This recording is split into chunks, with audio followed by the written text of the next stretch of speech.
네, 안녕하십니까. 저는 군포시 자원봉사센터 센터장 이경욱입니다. 여러분은 자원봉사 활동 또는 공익 활동들을 많이 하고 계시죠. 그러면 어떤 봉사 활동을 하고 계시고 또 어떻게 활동을 하시는지 오늘 이 부분에 대해서 저희가 좀 깊게 얘기를 한번 나눠보겠습니다.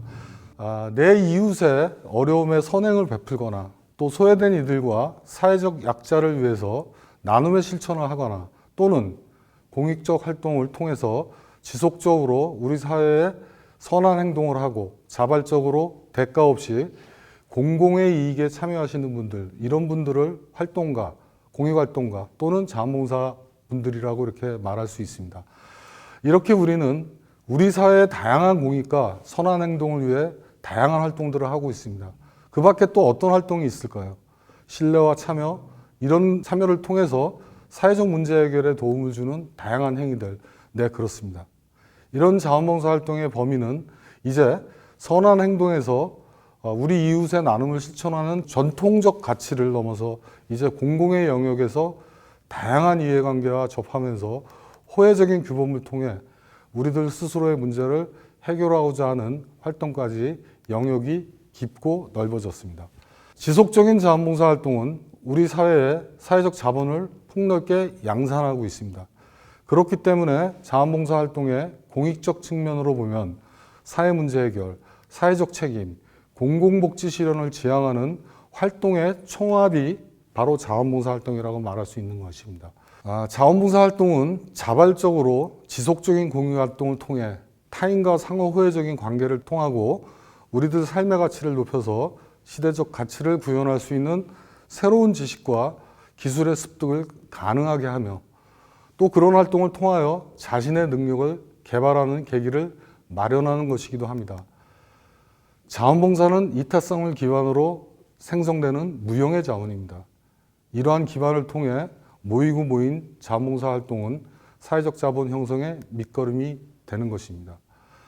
네, 우리가 자원봉사 활동을 한다는 것은 사회생활 속에서 무형의 자본을 만드는 것입니다.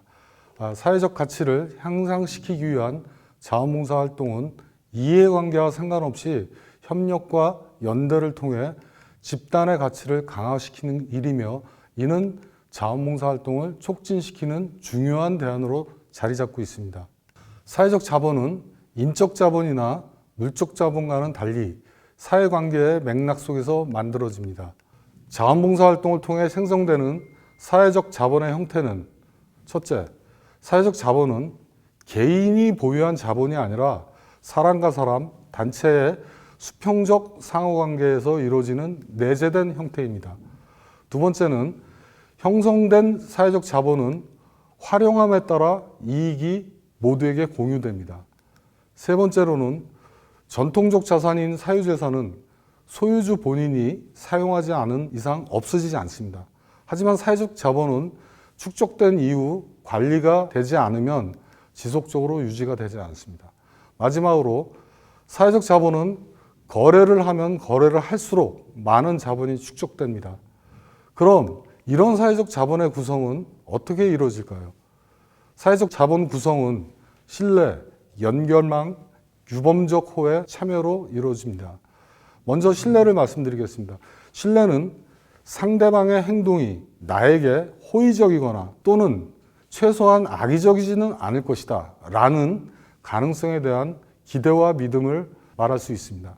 다시 말해 신뢰는 상대가 어떻게 행동할 것이라는 믿음 속에서 상대방의 협조를 기대하는 것입니다. 바로 그렇기 때문에 불확실성이 반복될 때 이에 따른 수능이 발생하고 확실해지는 상황이 되면 신뢰가 시작이 되는 겁니다. 또한 신뢰를 다른 측에서 보자면 타인의 행동이 위험에도 불구하고 나의 기대 혹은 나의 이해에 맞도록 행동할 것이라는 아주 주관적 기대입니다. 우리가 다양한 공익활동을 통해 맺게 되는 신뢰는 그 사회적 관계를 전제로 하고 있으며 그 관계 속에서 존재합니다. 신뢰가 있음으로 해서 그 관련된 행위자들은 협력과 연대를 할 수 있고 그 과정을 통해서 사회적 비용을 줄일 수 있다는 점에서 중요한 요소로 꼽히는 것입니다. 또한 신뢰는 공공재로서의 가치를 갖고 있죠. 즉 자원봉사 활동을 통해 관계를 맺는 봉사자라면 자신이 타인에게 신뢰받을 행동을 선행적으로 함으로써 자신과 관련된 사람들 간의 사회적 신뢰가 형성되기를 바랄 것입니다. 네, 사회적 자본의 요소인 신뢰를 이론적으로 전개한 사람은 니콜라스 루만이라는 사회학자입니다. 1960년대 말 루만은 체계의 이론의 시각에서 사회적 복잡성의 한 해소 기제로 신뢰 문제를 다루기 시작하면서 이 문제에 대한 사회과학적 논의의 가능성을 열어 놓았습니다. 신뢰는 그 구조가 위험성을 전제로 한다고 루만은 얘기하고 있습니다. 왜냐하면 신뢰자는 신뢰의 대상이 나의 기대대로 행하지 않을 수 있다는 배신의 가능성이 언제나 있기 때문이라는 겁니다. 만일 신뢰 대상이 나의 기대와는 달리 자신의 특정 행위만을 고집한다면 그 내용에 상관없이 신뢰는 존재한다고 할 수 없습니다. 또 다른 신뢰의 전제는 정보의 불확실성과 감시의 불완전성입니다. 자원봉사 활동이 자발성으로 전제로 시작하듯이 신뢰 또한 자발적으로 시작됩니다. 즉 신뢰는 신뢰자나 신뢰 대상 모두에게 자발성을 전제로 한다는 것입니다. 그리고 이 신뢰는 신뢰자의 기대 가치를 기반으로 합니다. 기대 가치라는 것은 신뢰자가 신뢰의 대상이 되는 신뢰의 기대대로 행동할 확률과 기대치에 못 미치는 행동을 했을 때 발생하는 이익 그리고 손실을 미리 예상하고 이에 따라 신뢰할 것인지 아닐 것인지를 미리 결정할 수 있다는 것입니다. 그것은 신뢰자가 무조건적으로 손해보는 것을 예상하고 신뢰하지 않을 것이라는 것이죠. 신뢰의 궁극적인 목표는 협조이기 때문입니다. 이 얘기는 한 행위자가 다른 행위자를 신뢰한다는 것, 다른 행위자가 자신의 이해에 부응하도록 협조할 것을 내가 스스로 주관적으로 기대한다는 것입니다. 우리가 자원봉사 활동 속에서 나타난 다양한 신뢰라는 것은 사회적으로 다양한 관계 맺음을 맺고 있다는 뜻입니다. 즉, 관계 맺음 속의 신뢰란 최소한 2명 이상의 사람이 사회적으로 어떠한 형태로든지 관계를 맺고 있음을 뜻합니다. 그 관계 맺음은 신뢰 속에서만 존재하는 것입니다. 신뢰의 속도의 저자인 스티븐 코비가 2010년 당시 한국은 저신뢰 사회에 머물러 있다고 지적했습니다. 코비가 지적한 2010년 우리 사회의 신뢰 지수는 28%에 불과했습니다. 10년이 지난 지금 우리 사회의 신뢰 지수는 상당히 높아졌지만 여전히 타 선진국에 비하면 낮은 수준입니다.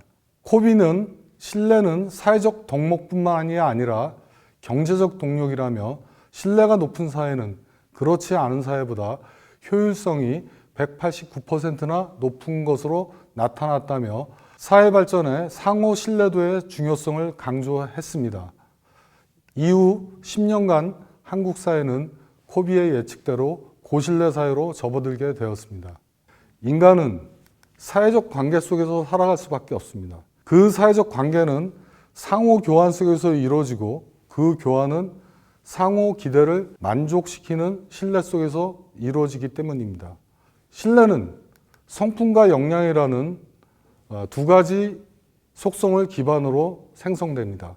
성품에는 성실성, 동기, 의도가 포함되어 있고 역량에는 능력, 기술, 성과, 실적이 포함되는 것이죠. 물적 자본인 시장에서도 규범에 대한 관심이 높아지고 있습니다. 신뢰의 성품 측면이 급속하게 시장 진입의 중요한 요건으로 떠오르고 있다는 말입니다. 역량이라는 기반 역시 신뢰의 중요한 요건 중 하나입니다. 이런 요건을 갖춘 신뢰는 이해와 반복을 통해서 쌓여가는 겁니다. 신뢰가 쌓이면 불확실성의 연속인 사회생활에서 사람이 살아가는 일상생활이 가능하도록 만들어줍니다. 타인이나 사회 시스템에 대한 신뢰가 없다면 삶은 너무 복잡해질 것입니다. 다음으로 자원봉사 활동이 사회적 자본 축적 가능성의 동기 중 하나인 네트워크에 대해서 말씀드리겠습니다. 우리가 행동하는 자원봉사 활동은 활동하는 측면에서 보자면 개인적인 측면과 또 공적인 측면이 존재합니다. 즉 사적인 측면과 공적인 측면이 동시적으로 존재한다는 말입니다.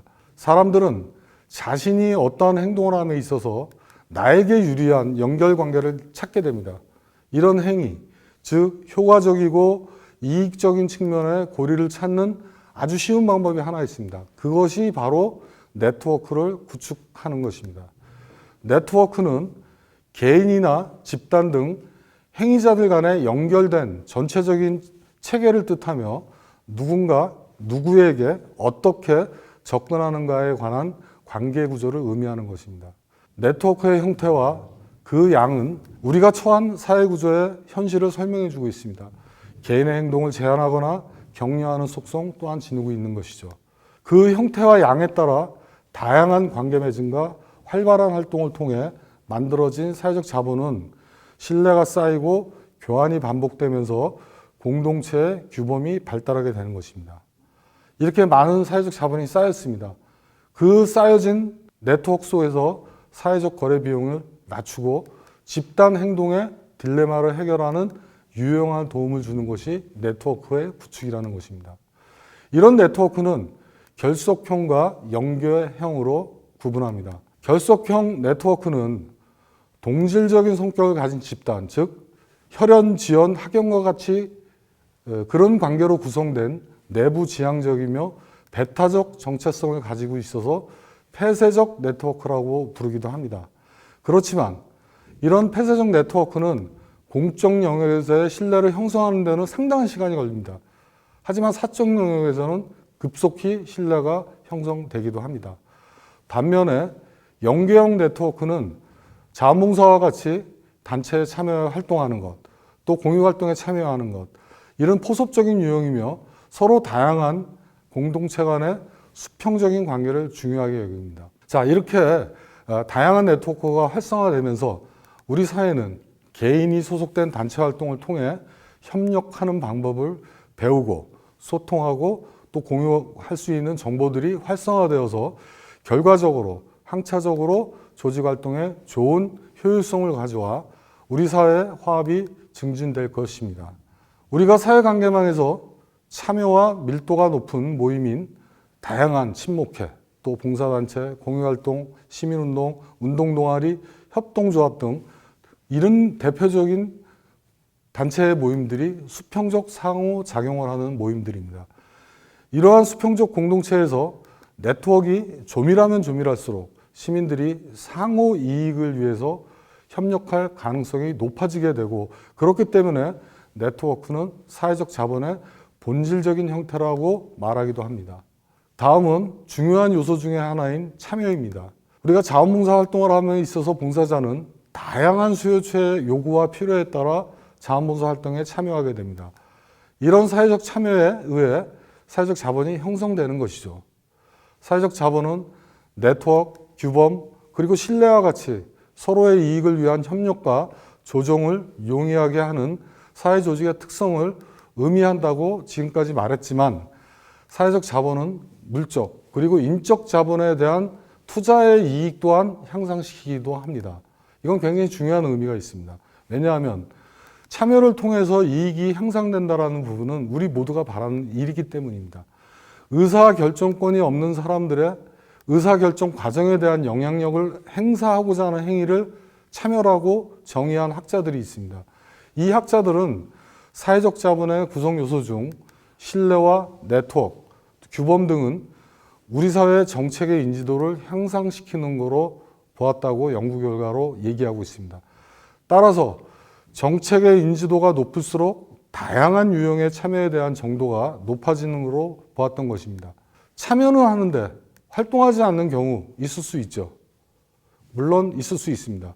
그렇지만 소극적 참여일지라도 참여하지 않는 것보다는 참여하는 것이 사회적 자본을 증진시킬 가능성이 높다고 보는 것입니다. 우리가 사회적 자본을 선행으로 연구한 퍼트남이라는 학자 잘 아시고 계실 겁니다. 시민적 참여를 수평적 참여와 수직적 참여로 이분은 특정 지었는데, 수평적인 것은 동등한 지위와 권력을 가진 집단들이 관계 맺음을 하는 것을 의미합니다. 그것을 기초로 참여하게 되면 그 관계가 조밀하고 분절되었더라도 각 집단 내부에서 협력을 지속시키는 반면에 수직적인 것은 동등하지 않은 행위의 행태로 참여하는 것, 즉 위계 질서와 종속의 비대칭적인 관계인 학연, 혈연, 지연 등의 일차적인 집단으로 머무를 수밖에 없기 때문에 아무리 조밀하고 참여자들에게 중요한 활동이라 하더라도 사회적 신뢰와 협력을 지속시킬 수 없다는 것입니다. 여러분, 참여란 공동체의 생활과 연계되어 있습니다. 그 상태로 일상생활과 관련된 단체나 모임에 내가 직접적으로 회원으로 가입해서 활동하는 것을 의미하는 것입니다. 참여의 정도가 사회적 자본을 정의하는 가장 중요한 이유 중에 하나가 우리가 속한 자원봉사단체, 공유활동단체, 종교활동, 마을공동체, 또 협동조합 등과 같이 일상생활과 관련된 단체에 가입해서 활동한다는 것은 우리의 활동 속에서 다양한 이웃을 만나고 동료들과 대화하고 그 만남을 통해 사회적 관계가 형성이 되고 또 우리가 스스로 참여함으로써 협력을 가능하게 하기 때문입니다. 그렇기 때문에 신뢰와 네트워크와 같은 사회 조직화의 특성은 참여를 통해 획득된다고 보는 이유가 바로 여기에 있는 것입니다. 참여를 통해 획득된 사회적 자본은 규범의 호혜성으로 발전합니다. 이것은 문명화된 사회생활에서 적극적인 사회적 참여의 근본적인 요소 중 하나입니다. 사회적 규범은 오랜 시간을 거쳐 한 사회에서 받아들여진 행동의 규칙, 또 가치, 기대를 뜻합니다. 사회 구성원들이 공유하는 가치인 규범은 공동체 내에서 상호작용을 규율하는 규칙의 일부로 작동합니다. 이러한 규범은 교육과 같은 사회와 상호작용 모델, 처벌에 의해 유지 및 강화될 수도 있습니다. 사회적 신뢰의 기반이 되는 규범이 발생하고 유지 및 강화되는 이유는 규범이 사회 구성원 간의 거래 비용을 낮추고 협력을 촉진시키기 때문입니다. 규범은 그 형성 과정에 따라 묵시적인 것과 명시적인 것으로 또 나눠집니다. 묵시적 규범은 우리가 역사적으로 반복되는 과정에서 관습적으로 형성된 것들로 도덕이나 관습을 예로 들 수 있겠죠. 또 명시적 규범은 공식적인 절차와 수단을 통해 특정 시기에 형성되는 규범입니다. 예를 들면 법, 제도 등을 들 수 있습니다. 제가 앞서 말했지만 네트워크로 연결된 사람들이 상호 신뢰하고 협동하게 되는 원인은 이 포괄적 호혜성의 규범 때문입니다. 이 규범이 갖고 있는 속성 때문에 신뢰가 가능하게 되는 겁니다. 규범에서 중요한 요소인 호혜성은 구체적 호혜성과 포괄적 호혜성으로 또 나눠집니다. 먼저 구체적 호혜성은 등가 항목을 동시에 교환한 것을 의미합니다. 다음으로 포괄적 호혜성은 어떤 특정한 시기에 가치가 다르거나 또는 보상을 받지 못하는 지속적인 교환 관계로 현재 행위자가 시행하는 혜택이 지금은 보상받지 못하지만 미래에는 보상받을 것이라는 상호 기대를 전제로 하는 것입니다. 퍼트남은 포괄적 호혜성의 규범이 사회적 자본에 있어 매우 생산적인 요소라고 보았습니다. 이것은 공동체에서 포괄적 호혜성의 규범이 통용되면 보다 효율적으로 집합 행동의 문제를 해소할 수 있고 기회주의 문제도 억제할 수 있기 때문이라고 본 것입니다. 자, 지금까지 사회적 자본의 구성 요소인 신뢰, 네트워크, 규범, 참여 등을 통해 우리 사회가 자원봉사 활동을 통해 어떤 변화를 할 수 있는지를 살펴보았습니다. 다양한 이해관계 속에 점점 깊어지고 넓어지는 관계망을 좀 더 이타적인 행동으로 협력과 연대를 통해 연결된 사회적 자본으로 우리 시대의 가치를 만들어 나간다면 우리 삶이 보다 긍정적인 삶으로 전환이 가능할 것이고 그 결과는 우리 사회는 신뢰할 만한 공동체로 거듭날 것을 확신합니다. 감사합니다.